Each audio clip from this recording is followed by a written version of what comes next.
आभार और अभिनंदन। आज इस तालकटोरा स्टेडियम में सनातन प्रेमी इकट्ठे हुए खाली एक मकसद कि राष्ट्र मजबूत हो, राष्ट्र का सनातन मजबूत हो, राष्ट्र का युवा मजबूत हो, राष्ट्र का किसान मजबूत हो।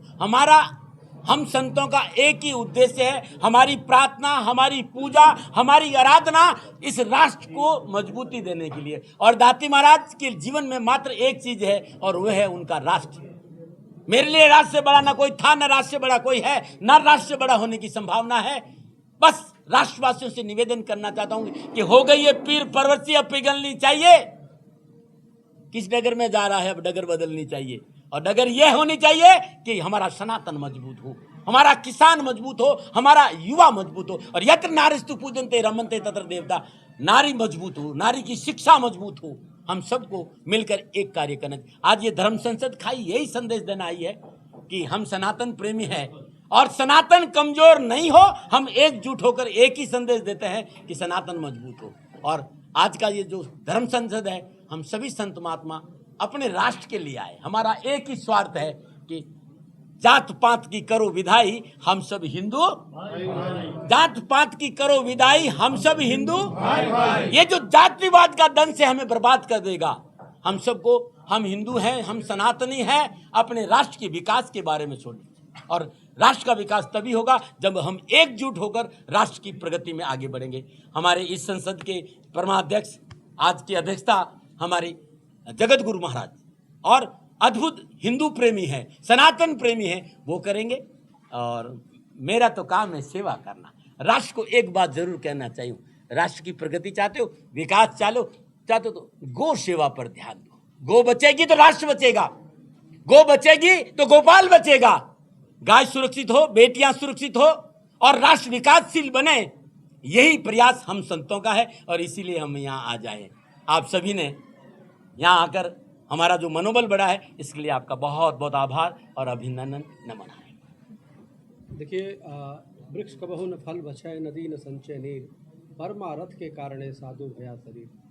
मैं आज इस धर्म संसद में हमारे विशेष रूप से विशेष आग्रह पे हमारे आए हुए पूज्य दाती जी महाराज का मैं बहुत बहुत अभिनंदन करता हूँ।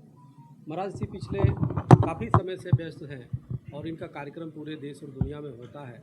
महाराज श्री से करीबन एक हफ्ते से मैंने कहा कि महाराज श्री आपको धर्म संसद में आना चाहिए, क्योंकि आप गोरक्षा से लेकर राष्ट्र रक्षा हर कार्यों में आप करते हैं। तो महाराज श्री ने कहा कि ठीक है, आज भी जोधपुर में जाना था, कल ही जाना था, लेकिन महाराज श्री सिर्फ इस कार्यक्रम के लिए वो आए और आकर के सबको आशीर्वचन दिया, संतों का स्वागत किया, संतों से मिले और पूज्य महाराज श्री को भी जाना है। देखिए, कृष्ण जन्मभूमि या जो भी हमारे धार्मिक स्थल है, उसकी मुक्ति के लिए यह आंदोलन है। यह लड़ाई कोई ये न समझे कि हिंदू मुसलमान का है। ये लड़ाई विदेशी आक्रांता वर्सेज भारतीयता की है, क्योंकि जब विदेशी आक्रांता आए इस देश में तो वो लुटेरे थे, लूटने के लिए आए थे। उनका हींग लगे न फिटकिरी रंग चोखा, हमारे मंदिरों को सोना लूट लेते थे और उस पर गुंबद का आकार देते थे ताकि मस्जिद का दे देते थे, लोग उस पर नमाज पढ़ने लगते। तो मेरा अपील है कि जितने मुसलमान हैं, उनके अगर देखा जाए पूर्वज भी हिंदू थे, उनको कम से कम भारतीयता का वो देखते हुए हमारे मंदिरों पे दावा छोड़ देना चाहिए।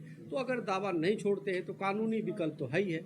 आज उसी पे चिंतन मनन की है। कल तो जो काकरोचों की मीटिंग थी, सम्मेलन थी, तिलचट्टो जिसे कहते तिलचट्टा, लेकिन आज जो है कृष्ण भक्तों का सम्मेलन है। आज एक जो भी सनातन प्रेमियों का सम्मेलन है, तो उसमें आए हुए सभी पूज्य संत चरण जो भी आए हैं, हमारे कृष्ण विद्यार्थी जी महाराज आए हैं, हमारे पूज्य श्रीमंत नारायण गिरी जी महाराज, पूज्य नवल किशोर दास जी महाराज, तमाम संत आए हुए और पूज्य हमारे दाती जी महाराज हमारे विशेष आग्रह पे समय निकाल के जिस प्रकार से आए और भी जाना है, मैं बहुत बहुत आभार व्यक्त करता हूं आपका।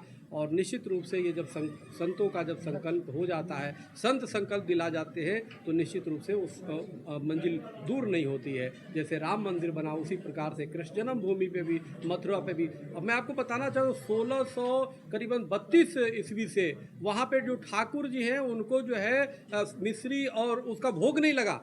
तो आप बताओ कि अभी तक हम लोग तो रोज 1 घंटे बिना खाए नहीं रह सकते, हमारे ठाकुर जी वहाँ बिना खाए हैं। इसलिए हिंदुओं को जागृत करने के लिए ये धर्म संसद है, जिसमें सभी पूज्य संत अपना मार्गदर्शन देंगे, सभी भक्त मिल करके और इस कार्य को एक अंजाम देंगे। तो मैं पुनः जो है पूज्य संतों को कोटि कोटि नमन करता हूं और भगवान से प्रार्थना करता हूं जल्द राम मंदिर का मार्ग प्रशस्त करें। हम लोग अपना तन मन धन और जान सब कुछ परमात्मा के चरणों में न्यौछावर करेंगे। महाराज जी, आजकल जो मुस्लिम को राष्ट्रीय पशु कहते हैं और हमारा मानना है कि हमारी तो माँ है, गाओ विश्व से मात्रा, और गाय तो पूरे विश्व की माता है। लेकिन इतना जरूर है, मैं सरकार से भी और हर संत आग्रह करता है कि गोरक्षा केंद्रीय कानून जरूर बनना चाहिए, क्योंकि 7 नवंबर 1966 को गोरक्षा केंद्रीय कानून बनाने के लिए संतों ने विशाल आंदोलन किया था पूज्य कृपात्री जी महाराज के। तो कानून बनना चाहिए। गो हत्या होना, अगर एक भी खून कहीं बहता है अगर गौ का, तो ये हमारे लिए कलंक है, हमारे निश्चित रूप से दुर्भाग्यपूर्ण है, क्योंकि गौ हमारी अतुल संपत्ति, हमारी माँ है, हमारी विश्व की धरोहर है। तो इसलिए उसकी संरक्षित करना। लगातार हिंदुओं को निशाना बनाया जा रहा है।